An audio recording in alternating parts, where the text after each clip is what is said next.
नमस्कार। राज्य शिक्षा शोध एवं प्रशिक्षण परिषद बिहार पटना में आपका पुनः स्वागत है। बच्चों, आज की कक्षा में हम कक्षा 11वीं की विषय हिंदी के काव्यखंड के पाठ संख्या 11, जो कि पृथ्वी नाम की कविता है, जिसके कवि हैं नरेश सक्सेना, उनके पाठ को हमने पढ़ लिया था पूर्व की कक्षा में। तो आज की कक्षा में हम उससे संबंधित प्रश्न उत्तर करेंगे। बच्चों, पृथ्वी कविता का आज का वीडियो भाग 2 है।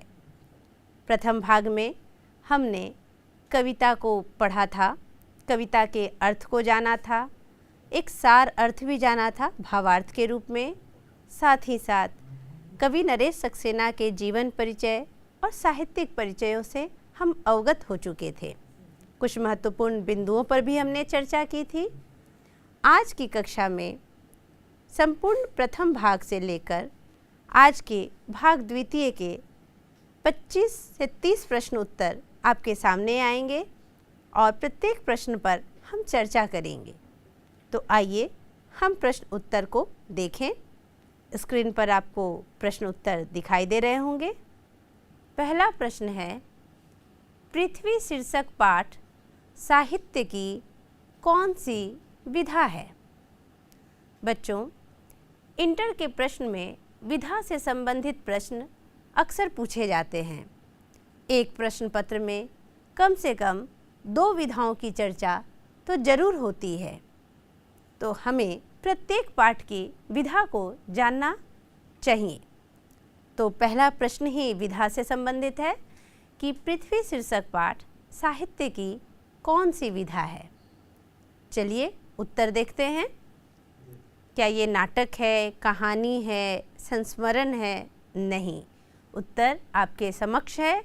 उत्तर है कविता। कविता में लिखी गई है पृथ्वी शीर्षक पाठ।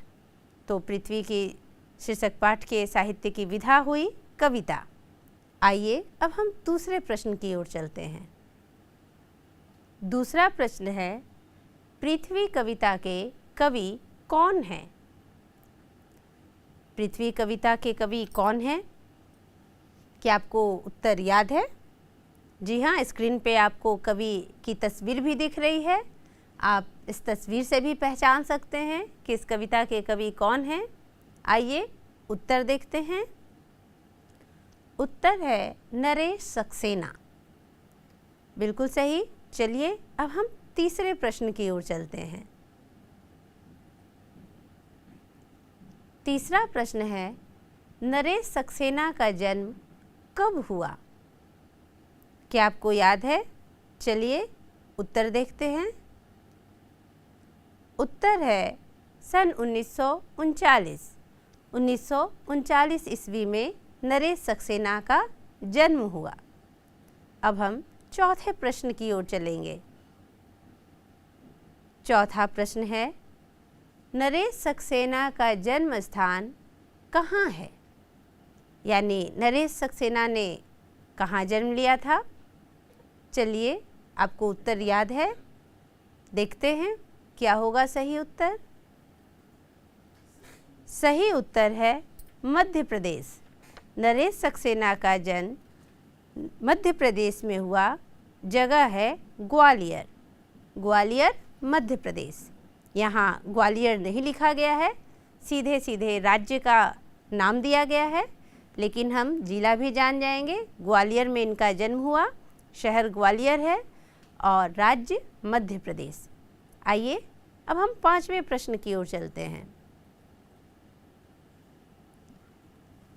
5वां प्रश्न है, नरेश सक्सेना उत्तर प्रदेश जल निगम में किस पद पर कार्यरत रहे?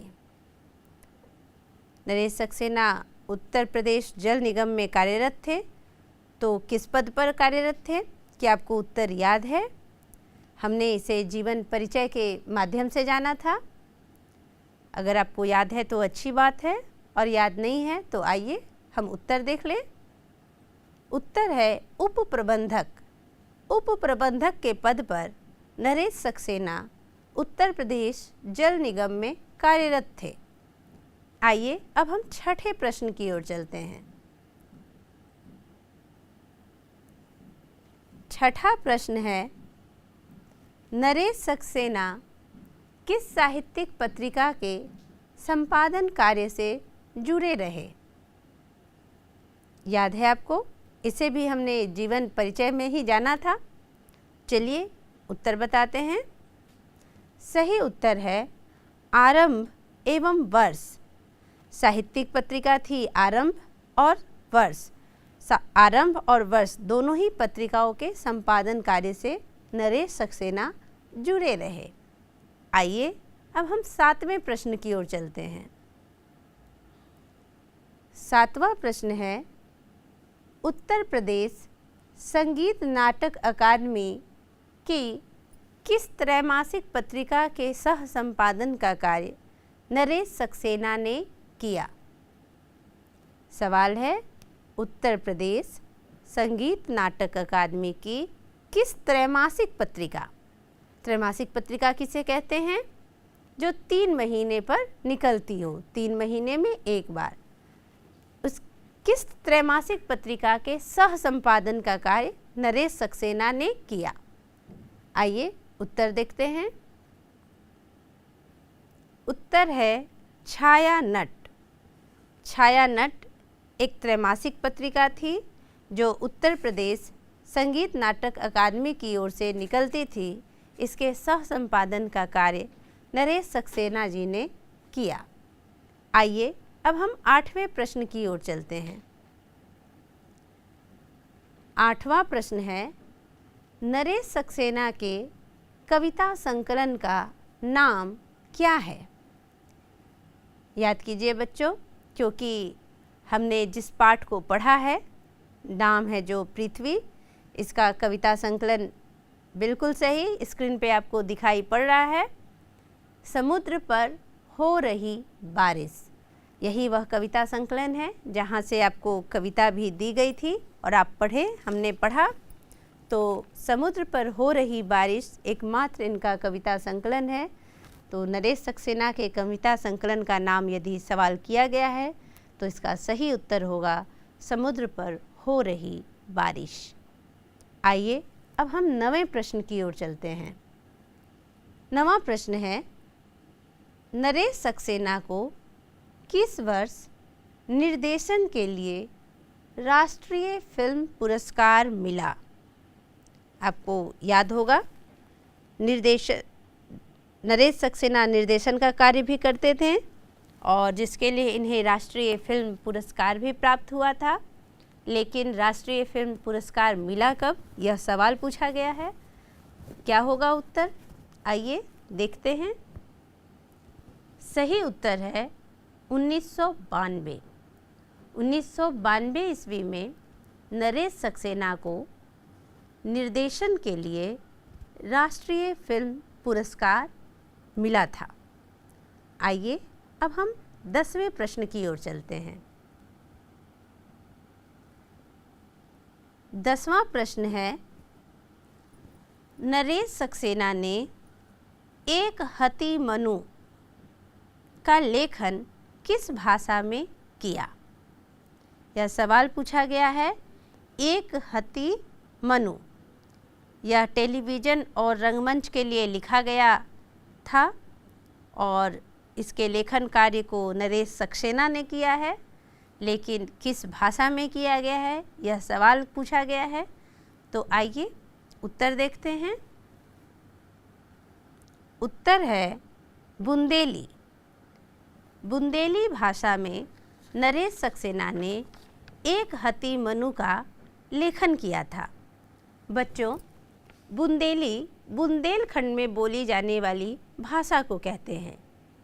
बुंदेलखंड की भाषा है बुंदेली और एक हति मनु का लेखन नरेश सक्सेना ने बुंदेली भाषा में किया और साथ ही साथ यह टेलीविज़न और रंगमंच के लिए लिखा गया था। आइए अब हम 11वें प्रश्न की ओर चलते हैं। 11वां प्रश्न है, हर क्षण विदा है तथा 10वीं दौर का लेखन नरेश सक्सेना जी ने किसके लिए किया? अभी अभी हमने एक हति मनु की चर्चा की थी। अब प्रश्न है, हर क्षण विदा है तथा 10वीं दौर इनके लेखन की चर्चा हो रही है कि ये किसके लिए लिखा गया। चलिए उत्तर देखते हैं। उत्तर है टेलीविज़न और रंगमंच के लिए।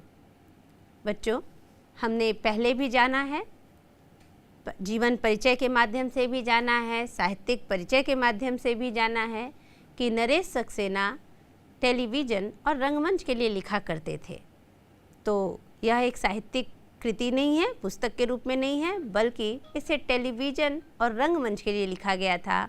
हर क्षण विदा है तथा 10वीं दौर। आइए अब हम 12वें प्रश्न की ओर चलते हैं। 12वां प्रश्न है, कौन सा नाटक देश की कई भाषाओं में 5000 से ज़्यादा बार प्रदर्शित किया गया? यह सवाल बच्चों आप पुनः मैं एक बार दोहराती हूँ, ध्यान से सुनेंगे। कौन सा नाटक देश की कई भाषाओं में 5000 से ज़्यादा बार प्रदर्शित किया गया? आपको याद होगा, इसे हमने साहित्यिक परिचय के माध्यम से जाना था। अगर स्मरण में नहीं है तो आइए उत्तर देखते हैं। उत्तर है आदमी का आ। आदमी का आ नामक नाटक कई भाषाओं में 5000 से ज़्यादा बार प्रदर्शित किया गया। आइए अब हम 13वें प्रश्न की ओर चलते हैं। 13वां प्रश्न है, नरेश सक्सेना किस दशक में कवि के रूप में सामने आए? सवाल पूछा गया है कि नरेश सक्सेना किस सदी में, किस दशक में कवि के रूप में आए। दशक यानी एक 10 वर्ष को दशक बोलते हैं, शती 100 वर्ष को बोलते हैं। तो यहाँ किस दशक की चर्चा हो रही है? चलिए उत्तर के माध्यम से हम जान जाएं। 20वीं सदी के 7वें दशक में, 7वां दशक यानी 1970 के आसपास। जब 7वें दशक की बात होगी तो 70, 8वें दशक की बात होगी तो 80, छठे दशक की बात होगी तो 60। तो इस प्रकार से यह सवाल जब पूछा गया है कि नरेश सक्सेना किस दशक में कवि के रूप में सामने आए, तो इसका उत्तर है 20वीं सदी के 7वें दशक में, यानी 1970 के आसपास। आइए अब हम 14वें प्रश्न की ओर चलते हैं। 14वां प्रश्न है, नरेश सक्सेना पेशे से क्या थे? क्या था इनका पेशा? पूरी कविता को हमने पढ़ा था, कविता पर भी उनका पेशा का प्रभाव दिखाई पड़ता है। इनके पेशे की बात की गई है शब्दावलियों में भी, भाषा के शब्दों के चयन में भी, और जीवन परिचय के माध्यम से हमने इनके पेशे को जाना था। आपको स्मरण होगा। बिल्कुल सही, सही आप सोच रहे हैं। आइए आपकी सोच को हम उतार भी ले ज़मीन पर। ये स्क्रीन पर आपको दिखाई पड़ रहा है। उसका उत्तर है इंजीनियर। इंजीनियर होने के बावजूद नरेश सक्सेना एक बहुत अच्छे कवि थे, और यही कारण है कि इनके कविताओं की भाषा, शब्द चयन, शैली, वस्तुबोध सब पर इनके पेशे का प्रभाव दिखाई पड़ता है। आइए अब हम 15वें प्रश्न की ओर चलते हैं। 15वां प्रश्न है, नरेश सक्सेना किस कविता आंदोलन से जुड़े हुए थे? बच्चों, इस सवाल को हमने नरेश सक्सेना के जीवन परिचय के साथ साथ साहित्यिक परिचयों में जाना था, और साथ ही साथ मैंने यह भी बताया था कि कई कविता आंदोलन हुए हिंदी साहित्य में। बाद की कविताएं, अगर आधुनिक काल की कविताओं की चर्चा होती है तो भारतेंदु युग, द्विवेदी युग, तत्पश्चात छायावाद, प्रगतिवाद, प्रयोगवाद, नई कविता, अकविता, समकालीन कविता, नवगीत, ऐसे कई आंदोलन हुए, काव्य आंदोलन, जिनकी चर्चा हम हिंदी साहित्य के इतिहास को पढ़ने के क्रम में करते हैं। सवाल आपके प्रश्न जो पूछे गए हैं आपके पाठ्य पुस्तक से संबंधित हैं, तो आइए इस प्रश्न का उत्तर देखें। उत्तर है नवगीत आंदोलन। चूँकि बच्चों नरेश सक्सेना 1970 के आसपास लिख रहे थे और वह समय था नवगीत आंदोलन का। यही कारण है कि नरेश सक्सेना की रचनाएं नवगीत आंदोलन से जुड़ी हुई है और नरेश सक्सेना नवगीत आंदोलन से जुड़े हुए थे। तो सही उत्तर है नवगीत आंदोलन। आइए अब हम 16वें प्रश्न की ओर चलते हैं। स्क्रीन पर आपको 16वां प्रश्न दिखाई दे रहा होगा। 16वां प्रश्न है नरेश सक्सेना की रचनाओं में उनका दृष्टिकोण किस प्रकार का है। कहने का अर्थ यह है कि नरेश सक्सेना की जो रचनाएं हैं उसमें उनके किस दृष्टिकोण को हम देख सकते हैं, उनका वैचारिक दृष्टिकोण क्या था। आइए उत्तर जानें। उत्तर है निर्वैयक्तिक एवं वस्तुपरक। बच्चों आपको स्मरण होगा कविता पढ़ने के क्रम में हमने निर्वैयक्तिकता की भी चर्चा की थी और टी.एस. इलियट जो कि निर्वैयक्तिकता का सिद्धांत देते हैं, पाश्चात्य साहित्यकार हैं, उनके विषय में भी हमने चर्चा की थी। तो नरेश सक्सेना की रचनाओं में निर्वैयक्तिकता स्पष्ट दिखाई पड़ती है। चलिए आगे हम 17वें प्रश्न की ओर चलते हैं। 17वां प्रश्न है नरेश सक्सेना की कविता पृथ्वी में पृथ्वी की समानता अथवा तुलना किससे की गई है। निश्चित तौर पे आप इसके उत्तर को समझ रहे हैं, मैं समझ सकती हूँ। आपने कविता को अच्छे से पढ़ा है, उसके अर्थ को जाना है। सवाल पूछते ही जहन में आपके जवाब उतर आया है। चलिए अब स्क्रीन पर भी इसे हम उतार लें। क्या है इसका उत्तर? बिल्कुल सही, सही उत्तर है स्त्री। नरेश सक्सेना की कविता में पृथ्वी की समानता और तुलना स्त्री से की गई है। आइए अब हम 18वें प्रश्न की ओर चलते हैं। 18वां प्रश्न है पृथ्वी कविता का संकलन किस कविता संकलन से किया गया है। हमने अभी कुछ प्रश्नों को पढ़ा था और प्रश्नों में ही अभी जो प्रश्न दिए गए हैं जिसका उत्तर होगा यह उन प्रश्नों में शामिल था। मैंने पहले भी कई कक्षाओं में, कई वीडियो में यह बताया है कि कई उत्तर ऐसे होते हैं जो अन्य किसी प्रश्न से जुड़े हुए होते हैं और उनके उत्तर प्रश्नों में ही मिल जाते हैं। इसलिए आप बच्चों जब भी प्रश्न का उत्तर करें, समाधान करें, तो एक बार सरसरी निगाह से सारे प्रश्नों को पढ़ लें। कहीं ना कहीं कुछ प्रश्न ऐसे होते हैं जिनके उत्तर अन्य किसी प्रश्न में ही मिल जाते हैं। आप समझ रहे होंगे, बिल्कुल सही। इसका उत्तर आपने जान लिया है चूँकि पूर्व के प्रश्न में यह आया है। उत्तर है समुद्र पर हो रही बारिश, जो कि इनका एकमात्र कविता संकलन है। और पृथ्वी कविता जिसे हम पढ़ रहे हैं वह कविता समुद्र पर हो रही बारिश कविता संकलन में संकलित है।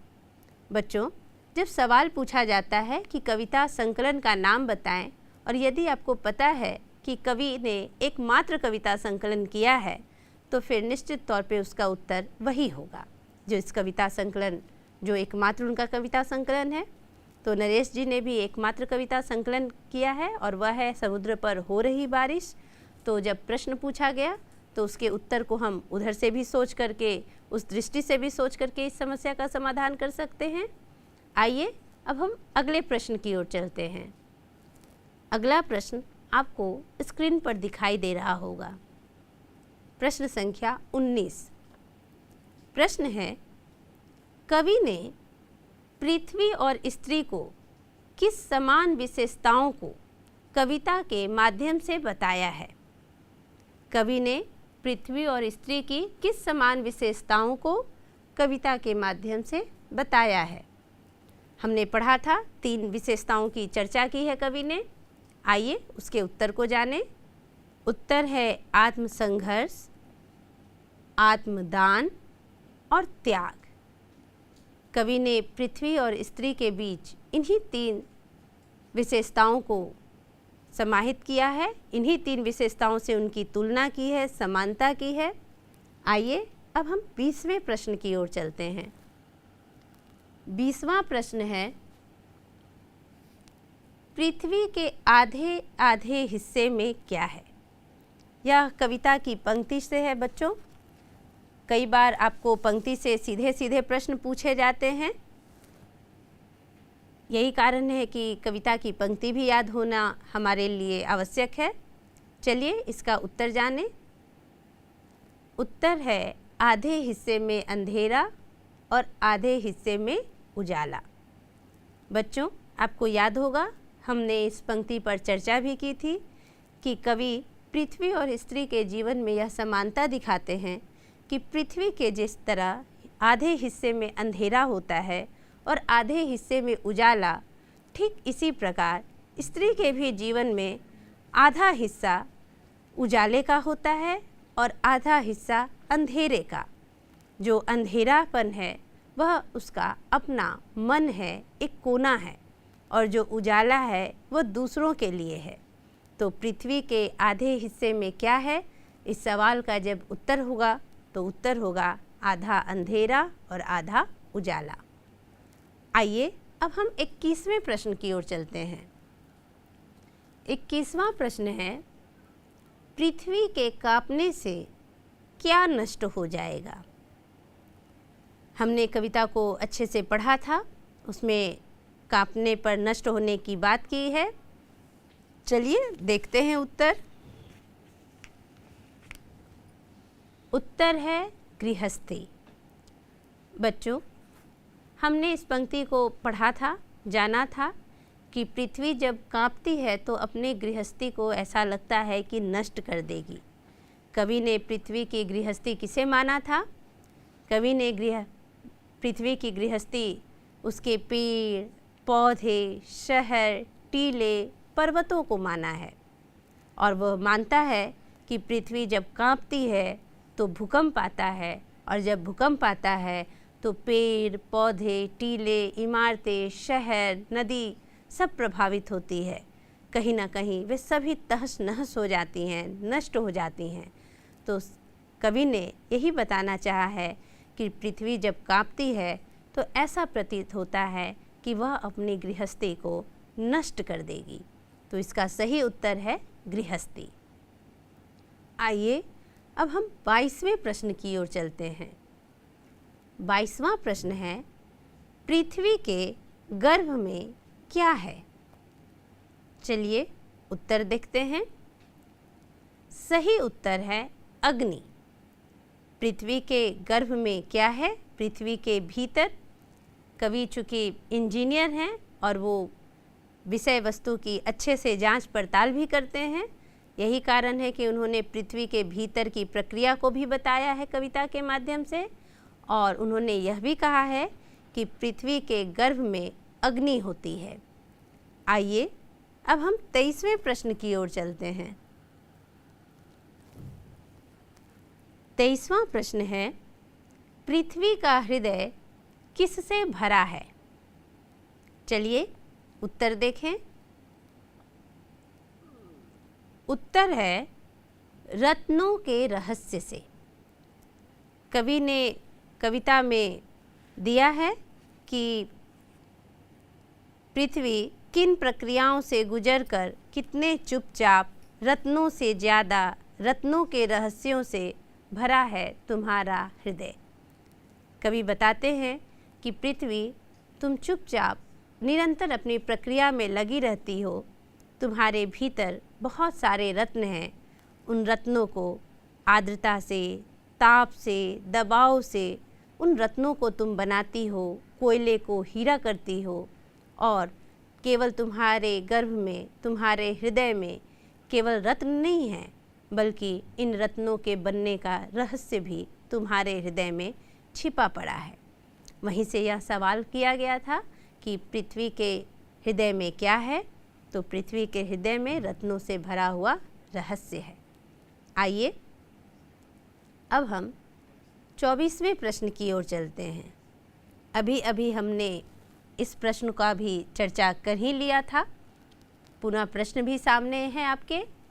प्रश्न है, पृथ्वी कोयला को हीरे में कैसे बदल देती है? कवि ने कविता में प्रक्रिया की चर्चा की है कि पृथ्वी के भीतर ही भीतर चुपचाप निरंतर सृजन प्रक्रिया चलती है और उस प्रक्रिया के तहत पृथ्वी कोयले को हीरे में बदल देती है। उस प्रक्रिया की चर्चा की गई है कि किस प्रक्रिया से। आइए हम उत्तर देखते हैं।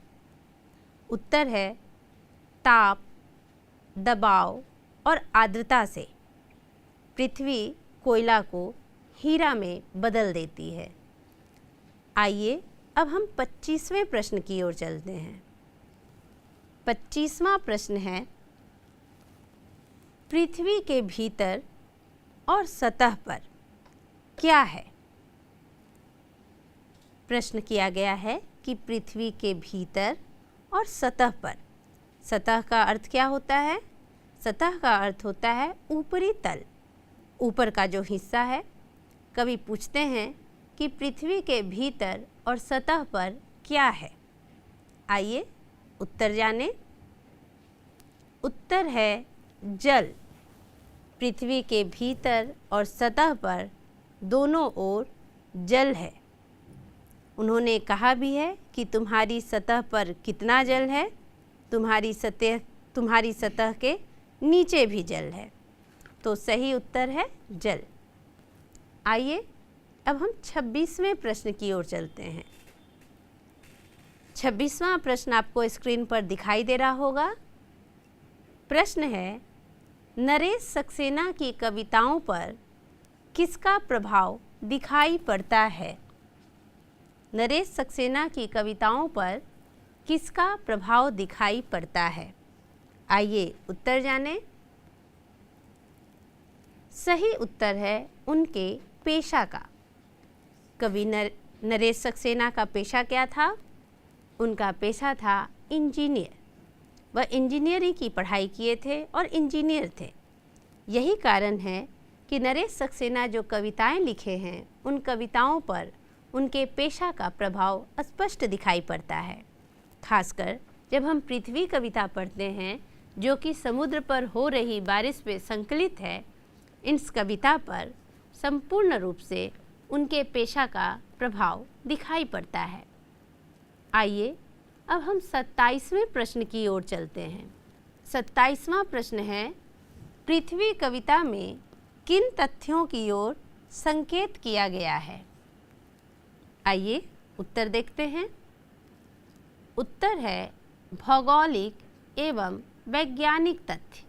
निश्चित तौर पे उनके पेशा का प्रभाव है और यही कारण है कि पृथ्वी कविता में भौगोलिक एवं वैज्ञानिक तथ्यों की भी चर्चा हुई है। आइए अब हम 28वें प्रश्न की ओर चलते हैं। 28वां प्रश्न है, पृथ्वी कविता में पृथ्वी और स्त्री की क्या स्थिति है? क्या होगा उत्तर? उत्तर है पृथ्वी प्रस्तुत है तथा स्त्री अप्रस्तुत। संपूर्ण कविता में पृथ्वी सामने दिखाई पड़ती है और स्त्री की स्थिति हमें परोक्ष रूप से दिखाई पड़ती है। पृथ्वी प्रत्यक्ष है और स्त्री परोक्ष। आइए अब हम 29वें प्रश्न की ओर चलते हैं। 29वां प्रश्न है, आर्द्रता का अर्थ क्या है? चलिए उत्तर देखें। आर्द्रता का अर्थ होता है नमी। अब हम 30वें और आखिरी प्रश्न की ओर चलेंगे।